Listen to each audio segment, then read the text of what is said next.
Welcome back to the Mike Huckabee Show for this Thursday. Joining me now is Congressman Tim Griffin of Arkansas, and he represents the 2nd District of that state.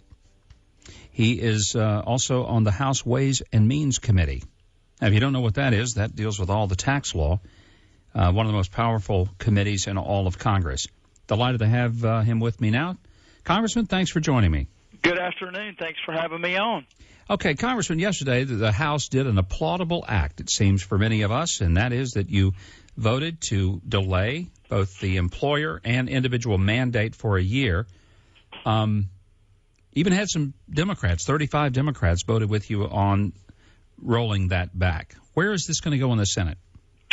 Well, the good news is the Republican leadership in the Senate have asked Harry Reid to take both of these bills up. But, you know, like a lot of the stuff that we pass in the House, it goes over there to sleep or nap or die or whatever it does over there.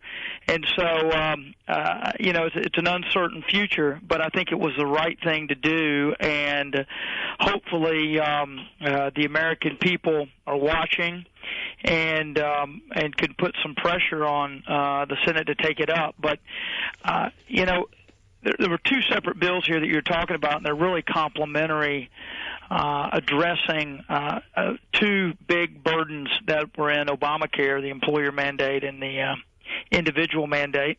And, you know, Governor, the president has admitted now effectively through his actions that the employer mandate it's not working, that it's a burden, that at a minimum it's going to hurt him politically, right? So he postpones it. We just didn't think that was legal, that you need to go through Congress to change the law. So that's why that's why I introduced my bill, and that's why we voted on that part of the two. And then, of course, Todd Young of Indiana, his bill was to postpone the individual mandate for a year, so that we give families and individuals the same breaks that labor unions and businesses are getting. I mean, that seems utterly fair, that if you're going to delay it for the employers, why not delay it for the individuals? If it's such an idea that's not ready to be brought out of the oven, then don't serve a half-baked cake to the individuals. Right. And it raises the question, do they believe that the law with regard to the individual mandate is somehow further along and ready? Is that what they're saying? Or are they just saying they were lobbied by the labor unions and business aggressively, but that individuals generally aren't represented by a lot of lobbyists and what have you, and so they relaxed the time frame on the employer mandate, but not the individual mandate? I mean, I don't know all the machinations behind the scenes. I just know that I hear from constituents every day. In fact, I heard from one today, and about the impact, the negative impact that this law is having. And this is, I think, as you said, this is a bipartisan attempt to do something about it. My guess is a lot more Democrats would have voted with you had they had the guts to do it, because they're getting an earful from their people back home. I've not found, only Pelosi and Reid seem to want to go out and publicly tell us how great this is. Max Baucus, the Senate sponsor of the bill, has already called it a train wreck, and you Correct. See people running from it. There was one Republican who voted against the bill. I'm curious who and why.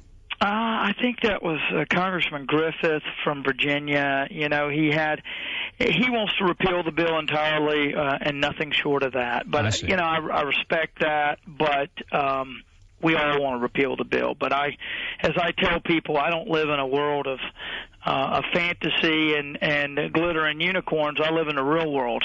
In the real world, we've got a Democrat Senate.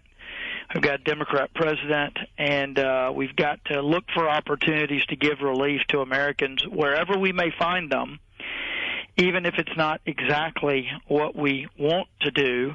So I respect that, but we had plenty of votes, as you said, 35 Democrats with regard to my bill. And, you know, I'll tell you, this is not, even though this is called the employer mandate, it's not just about employers. the people that are going to suffer are the workers. I've got a young Hispanic, 21-year-old in my district who contacted me about a month ago. He came up here. His mom had a franchise she had built and passed it on to him. He's 21. He's a rising senior in college, and he's also managing this franchise. He said, I've got about 45 workers. I want to expand by 10 or 20, but I'm afraid to do it because I don't want to trigger Obamacare. He said, can you introduce a bill moving the 50 employee threshold up to 250? And I said, well, hey, I think somebody's going to do that, but I'd love to be a part of that. So when all this happened in the last couple of weeks, I said, God, I said to my staff, let's reach out to him, because this is exactly what we're talking about.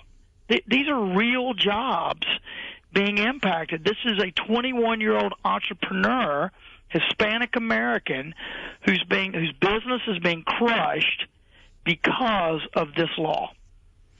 It's interesting. Last week's job numbers came out, and it showed that there was a very significant uptick in the number of part-time workers and a big downturn in the number of full-time workers. It's very apparent that Obamacare is causing employers to shift people to part-time jobs, right, not hiring people full-time. And I don't think a lot of Americans have yet understood that if they're part-time and their employer doesn't have to provide health insurance, they're still obligated to go out and get it under Obamacare, and they're going to have to do it with part-time wages. So they have less money. Now they have this new big expense that the president's health care plan has put on them. You know, this is a story that I hear all the time. All the time. This idea that employers are going to look at the law and figure out what they need to do to avoid being crushed by it. We knew that was going to happen. We said it was going to happen. And now, Governor, we don't have to talk about what's going to happen. It's happening.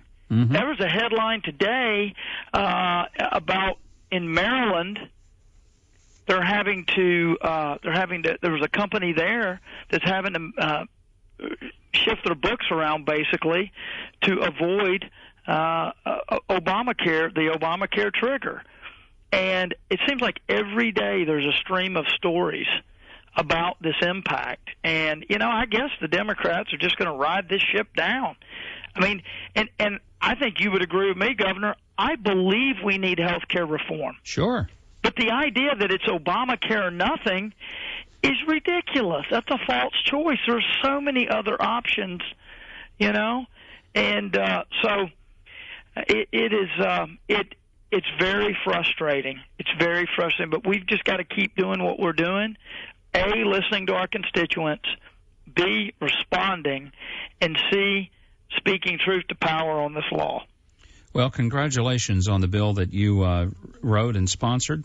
And I'm glad it passed, and I'm glad you got some Democrat votes. That indicates it's not just a partisan bill. That's right. And hopefully it goes through. Congressman Tim Griffin, great to have you here, and look forward to seeing you soon. Thank you, Governor. We miss you in Arkansas. Thank you. Great to talk to you again.